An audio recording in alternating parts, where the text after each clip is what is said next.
안녕하세요. 어그로성 거짓 기사들이 아닌 구독자분들의 시간을 아끼고 정확한 정보를 전달드리는 복지 히어로입니다. 정부가 2026년 예산안을 발표했습니다. 내년 예산은 무려 600조 원이 넘는데 그 안에 저소득층과 어르신, 서민들을 위한 복지 정책이 크게 담겨 있습니다. 그런데 문제는 이런 제도가 있어도 몰라서 놓치는 분들이 너무 많다는 겁니다. 정말 아까운 거죠. 오늘은 총 65페이지에 달하는 예산안 자료에서 어르신과 서민들이 꼭 챙기셔야 할 복지정책 5가지만 뽑아 정리해 드리겠습니다. 기초생활보장, 노인연금과 일자리, 농어촌 기본소득, 장애인과 한부모 지원, 그리고 서민 생활 안정을 위한 금융과 주거 대책까지. 하나라도 놓치면 생활에 직접적으로 손해가 될 수 있는 제도들입니다. 구독과 좋아요 눌러주시고 지금부터 함께 보시죠. 기초생활 저소득층 지원, 먼저 기초생활과 저소득층 지원입니다. 내년부터 4인 가구 기준 생계급여가 월 207만 원으로 올라갑니다. 올해보다 약 12만 원 인상된 금액인데요. 1인 가구도 최대 82만 원으로 5만 원가량 더 받게 됩니다. 또 중요한 변화는 의료급여 부양의무자 제도의 완전 폐지입니다. 그동안은 자녀가 일정 소득이 있다는 이유만으로 부모님이 의료급여를 못 받는 경우가 많았습니다. 나는 가진 게 없는데도 자식이 조금 번다고 해서 지원을 못 받았다 하고 억울해하신 분들 많으셨죠. 이제는 이런 불합리가 사라집니다. 그리고 요양병원 간병비 지원이 시작됩니다. 2026년에는 200개 병원에서 시범 운영을 하고 2029년까지 500개 병원으로 확대합니다. 병원비보다 무서운 게 간병비라는 말 많이들 하시잖아요. 하루에 10만 원씩만 내도 한 달이면 300만 원이 넘는데 이 부담을 덜어주겠다는 겁니다. 주거와 교육 지원도 강화됩니다. 임대료 기준이 올라서 더 많은 분들이 주거급여를 받을 수 있고 고등학생 자녀가 있는 가정은 교육급여도 12% 인상돼 학비 부담이 줄어듭니다. 정리하면 내년에는 기초생활보장제도가 더 촘촘해집니다. 즉 매달 생계비로 사는 게 조금 더 나아진다. 간병비 걱정을 조금 덜 수 있다. 집세나 자녀 학비에 숨통이 트인다. 이렇게 생활 속에서 직접 체감할 수 있는 변화가 생긴다고 보시면 됩니다. 어르신과 고령층 지원, 두 번째는 어르신 복지입니다. 내년부터 기초연금이 월 34만 9천 원으로 오릅니다. 올해보다 조금 오르는 수준이지만 매년 꾸준히 상향되고 있기 때문에 노후 생활비에 보탬이 됩니다. 또 하나 중요한 건 노인 일자리 확대입니다. 올해 110만 개에서 내년에는 115만 개로 늘어납니다. 단순히 길거리 청소나 봉사활동만이 아니라 상담이나 안내 같은 경험을 살린 일자리도 점점 늘어날 계획입니다. 나이 들어도 쓸모있는 사람으로 사회에 기여하고 싶다는 마음을 채워줄 수 있는 기회이기도 합니다. 여기서 잠깐 새로 도입되는 제도가 있습니다. 바로 고령자 통합장려금입니다. 만 65세 이상 저소득층 어르신께 월 30만 원을 최대 3년 동안 지급합니다. 특히 비수도권에 거주하는 분들은 월 10만 원이 더해져 총 40만 원까지 받을 수 있습니다. 이건 단순한 지원이 아니라 고향을 지키고 사는 어르신들에게 더 힘이 되어드리겠다는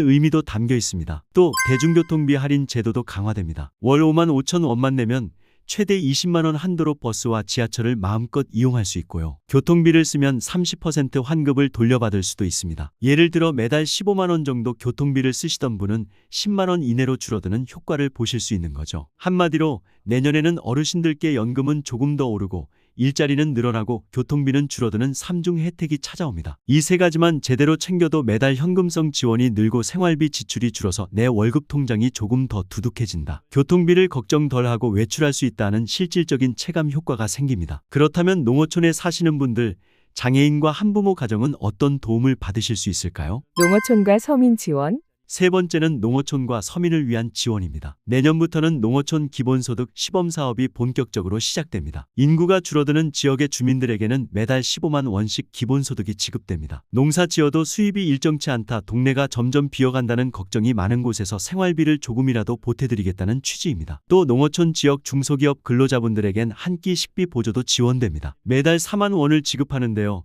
점심 한 끼라도 마음 편히 해결할 수 있도록 돕는 겁니다. 소소하지만 매일 체감되는 도움이지요. 그리고 농가 소득 안정 대책도 강화됩니다. 올해는 농작물 가격이 오락가락해 농민분들이 많이 힘드셨죠. 2026년부터는 수입안정보험 품목이 14개로 늘어나서 농가의 평년 소득을 최대 85%까지 보장합니다. 쉽게 말해 농사가 안 돼도 최소한의 수입은 지켜준다는 겁니다. 주택 문제도 있습니다. 정부는 내년에 공공임대주택을 약 19만 호 공급하겠다고 밝혔습니다. 청년과 신혼부부뿐 아니라 고령자와 서민 가구도 주요 대상입니다. 한마디로 시골 어르신들께는 매달 용돈처럼 생활비가 들어오고 농사 수입이 흔들려도 최소한의 안전망이 생기며 주거까지 챙길 수 있는 제도가 마련된 겁니다. 장애인 한부모 위기가구 지원, 네 번째는 장애인 한부모 그리고 위기가구 지원입니다. 먼저 장애인 지원부터 보겠습니다. 발달장애인을 위한 주간활동 서비스가 1만 2천 명에서 내년엔 1만 5천 명으로 확대됩니다. 중증 장애인 돌봄 수당도 3배 인상돼 최중증 장애 가정의 부담이 확 줄어듭니다. 일자리도 늘어납니다. 장애인 일자리가 2,300개 더 생기고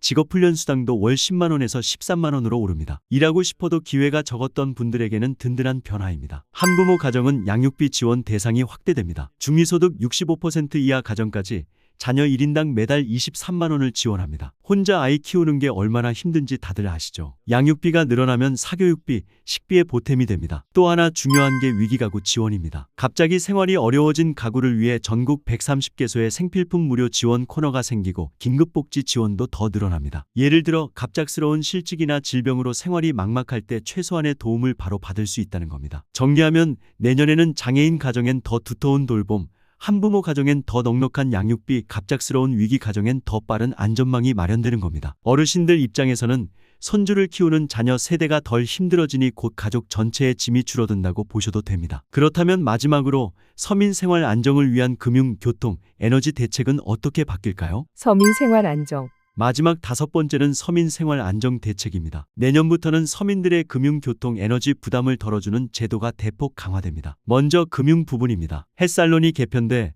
저소득 저신용층을 위한 서민 금융상품이 무려 6조 원 규모로 공급됩니다. 그동안 은행 문턱이 높아 대출이 어려우셨던 분들, 특히 생활자금이나 긴급한 의료비가 필요한 분들이 숨통을 틀 수 있게 된 겁니다. 쉽게 말해 급하게 돈이 필요한데 은행에서 안 빌려주더라 하는 상황에서 국가가 나서서 대신 도와주는 제도라고 보시면 됩니다. 다음은 소상공인 지원입니다. 연 매출 1억 원 조금 넘지 않는 영세 자영업자분들은 경영이 늘 빠듯하죠. 이분들을 위해 소상공인 경영안정 바우처가 도입됩니다. 연 매출 1억 400만 원 미만 소상공인에게는 공과금 보험료 같은 고정비를 낼 수 있도록 25만 원 바우처를 지급합니다. 적은 금액 같지만 가게를 운영하는 분들에겐 한 달 전기세, 수도세를 해결할 수 있는 실질적인 도움이 됩니다. 또 지역사랑 상품권 발행 규모도 24조 원으로 늘어납니다. 특히 비수도권 지역은 국비 지원율이 5에서 7%까지 올라서 지방에서 상품권을 쓰시는 분들은 더 큰 할인 혜택을 보실 수 있습니다. 정리하면 동네 시장이나 가게에서 현금을 쓰는 대신 상품권을 쓰면 조금 더 싸게 살 수 있다는 겁니다. 시장 경제도 살리고 우리 지갑에도 도움이 되는 일석이조 효과입니다. 에너지 지원도 강화됩니다. 에너지 바우처가 다자녀 가구까지 확대되고 찾아가는 안내 서비스가 도입됩니다. 그동안은 정보 부족으로 신청을 못하는 분들이 많았는데 이제는 지자체에서 직접 안내해 드려서 더 많은 분들이 혜택을 받을 수 있습니다. 겨울철 난방비 걱정을 조금이나마 덜 수 있는 제도입니다. 그리고 교통 부분도 있습니다. 앞서 말씀드린 대중교통비 지원이 어르신 중심이었다면 이번엔 서민 전체 교통비 절감도 확대됩니다. 정액제 환급제를 통해 월 교통비를 일정 금액만 내고 초과 사용분은 돌려받을 수 있는 방식입니다. 예를 들어 월 15만 원 교통비를 쓰던 분이 정액제에 가입하면 실제 체감 비용은 10만 원 수준으로 줄어들 수 있습니다. 이쯤에서 정리해보면 서민 생활 안정 대책은 매달 빠져나가는 고정비를 줄여주는 게 핵심입니다. 대출이 필요할 때 국가가 보증을 서주고 가게 운영할 때 바우처로 숨통을 트이며 시장에선 상품권으로 조금 더 저렴하게 사고 겨울엔 난방비 걱정을 덜고 교통비는 정액제로 아끼는 방식입니다. 즉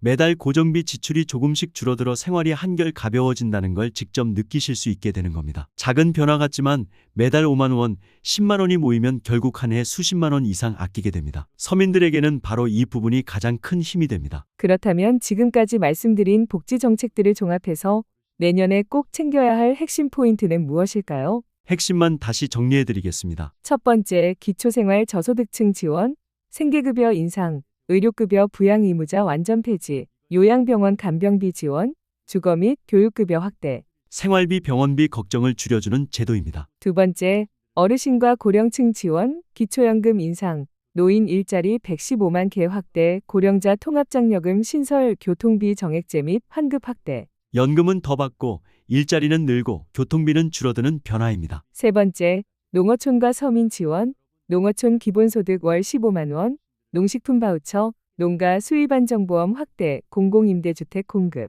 시골 어르신과 농민에게 안정적인 생활비와 주거 대책이 마련됩니다. 네 번째, 장애인, 한부모, 위기가구 지원, 발달장애인 주간활동 서비스 확대, 최중증 돌봄수당 3배 인상, 한부모 양육비 23만 원, 긴급복지 생필품 지원 확대. 가족 돌봄과 양육 부담을 크게 덜어주는 정책입니다. 다섯 번째, 서민생활 안정, 햇살론 금융상품 6조 원, 소상공인 바우처 25만 원, 지역사랑 상품권 24조 원 발행, 에너지 바우처 확대, 교통비 절감 제도. 매달 빠져나가는 고정비를 줄여주는 정책입니다. 정리하면 내년부터는 현금성 지원은 늘어나고 생활비 부담은 줄어드는 방향으로 정책이 짜였다고 보시면 됩니다. 생활이 조금 더 가벼워지고 불안한 상황에서도 든든한 안전망이 마련된 거죠. 마지막으로 시청자분들이 가장 많이 궁금해하시는 자주 묻는 질문 5가지로 정리해드리겠습니다. 첫째, 생계급여. 혼자 사는 노인은 내년에 얼마나 받을 수 있을까요? 내년부터는 1인 가구 기준으로 최대 82만 원까지 지원이 됩니다. 혼자 생활하시는 어르신들께 큰 힘이 될 겁니다. 둘째, 의료급여. 자녀 소득 때문에 의료급여를 못 받았던 경우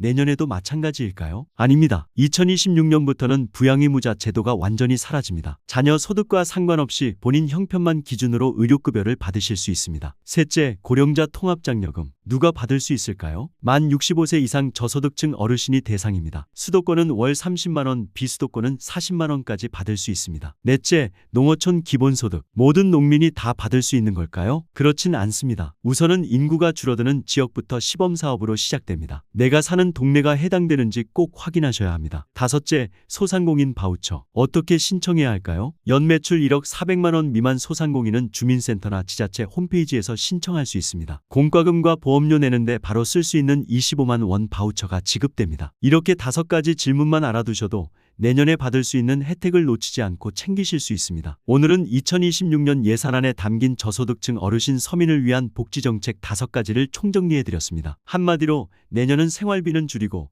혜택은 늘리는 해라고 보셔도 됩니다. 정책이 있어도 몰라서 못 받으면 소용이 없습니다. 오늘 알려드린 내용을 꼭 기억하시고 부모님이나 지인 어르신께도 알려주시면 좋겠습니다. 앞으로도 정부 지원금과 복지정책 빠르고 정확하게 알려드리겠습니다. 구독과 좋아요, 알림 설정 꼭 부탁드립니다. 정부 지원금 놓치면 손해입니다. 구독하고 챙기세요.